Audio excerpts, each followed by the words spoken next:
Good evening. Welcome to Rising special debate night coverage. We actually couldn't wait until the debate was over to start talking about it, so we're halfway through and bringing you a couple quick highlights. The top headline here is that there's no way around it. Biden is doing a horrible job. He's difficult to hear. He is whispering. He sounds like he had a bad night at the cigar bar before he decided to do this debate. I don't know what they were thinking there. Your thoughts? He Jessica? came out immediately sounding like he has a cold, he's coughing, and he needs a cough drop. I mean, for his voice to sound that bad on the onset, I'm sure some people are getting home from work. They're probably tuning in later in the debate. Hopefully he'll warm up, but the initial reaction is that this is elder abuse. Yeah, and it's impacting his answers because he is hard to hear. He sounds muted. He's trailed off. He's trailed off. He's kind of muttering. On the Trump side, Trump is making a lot of big and bold claims about immigrant crimes in the country, about the state of the economy. I'm sure there are people fact-checking him and saying, some of these claims are dubious and all of that. But the problem is Biden is not able to rebut it because he's just too muted and he's too hard to hear. So we started with the debate on the economy, and I have to right off the bat say that the moderators, CNN, who we've had no shortage of critical things to say about over the years, and this week especially, I think they're doing a fantastic A+ job. I have no notes whatsoever. This is a substantive debate on the issues.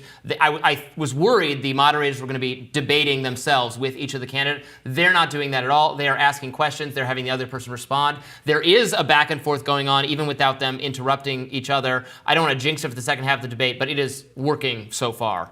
Yes, things could get worse. I mean, one of them could get upset about one thing the other one says. We could see the debate get to that point, but right now we're not seeing it. I think that's a very good thing. But what we are seeing is the tailored questions to specific candidates about things that have happened throughout the past. The pulling out of Afghanistan, talking about January 6th. They are very pointed questions specific to the candidates, but both of them have served 4 terms, so it feels kind of 4 years. Yes, one 4 term. terms. Oh my God! Thankfully, that's prohibited by our Constitution. No one wants that, especially after tonight. But I think, what we're saying is, yes, they're going to be asked about their records and their history serving. That maybe wouldn't be fair if it was a candidate who had served and one that hasn't. And what I like about it is the other guy's allowed to give a response to the same question, even if it's tailored for Joe or Trump. Yeah. So Trump hammering Joe Biden over the economy, saying the economy was great when I was president, and you've wrecked it, you've ruined it.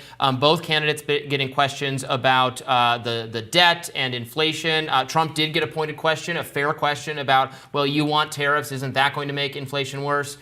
He argued that it wouldn't. I would argue that tariffs are going to make inflation worse. Of course, Biden has tariff plans of his own. So that was a very fruitful exchange. Then I was happy to see them really getting into it over COVID pretty quickly right off the bat. Obviously, that's a subject I care a lot about. A lot of our viewers do.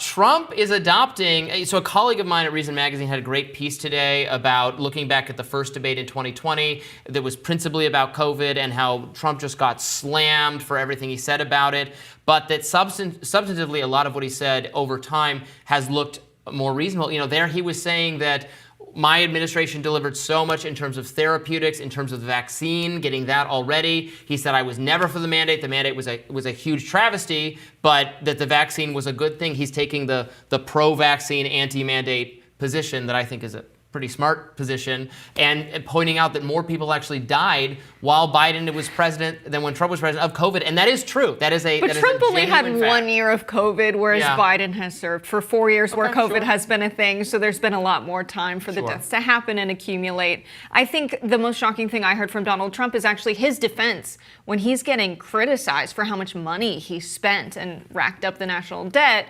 He pointed out that actually if we didn't do the spending, which was necessary, we would be in a worse place. And because we had this effective stimulus, we're better off than a lot of other countries. We don't hear that kind of positive categorization of public spending. Instead, we talk about it as if we borrowed these dollars from someone, we'll never be able to pay it back. So I think it's very good for Trump to be categorizing it in that way. I can't believe I'm saying it. I can't believe I heard it in the first place. Biden did not take advantage of whatever, so many media figures, so many liberals in the country, Democrats think Trump and Republicans are insane on COVID, and that, when Biden took over, the sane people, the smart people, the people who believe and follow science are back in the room. Biden did not take advantage of that kind of default thinking among mainstream people, which I don't agree with and a lot of our viewers don't agree with. But I don't know, he seemed to totally surrender on the COVID issue. Yeah, I don't think we needed to hear Trump say the drastic things of the economy was so good under me, everything was awesome, we had 14 months of low inflation, the stock market was better than ever when I was president. He's making a lot of broad claims that are unnecessary because Biden's not fighting him on the other side. It seems like Biden has over-prepared and can't remember the talking points. He has too many. He's jumbling them and mixing them together. But you have Trump saying Biden only added jobs to the economy for immigrants, and Biden unable to respond to statements like that. Yeah, we're going to talk more about immigration coming up next. A lot more. The Israel stuff, very interesting. A lack of the Israel answer is very interesting. Stay tuned. We have more Rising in just a minute. More debate reaction coming at you.